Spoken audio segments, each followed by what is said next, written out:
I've never been one to wait for the promotion, so I became the self-appointed head of marketing.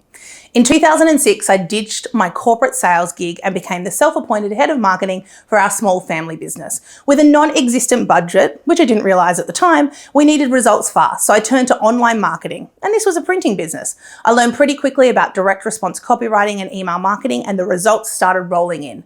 By 2008, I knew online marketing was for me, and it was the same year that Facebook launched their ad platform. I was hooked.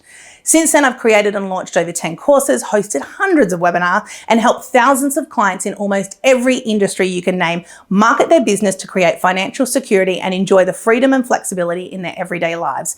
And now I'm doing what I love the most, supporting women-led businesses to use Facebook and Instagram ads to grow, so they can share their message with the world to make a bigger impact for their mission and vision. If this sounds like you, I would love the opportunity to support you. Jump over to my website to explore the ways we can work together.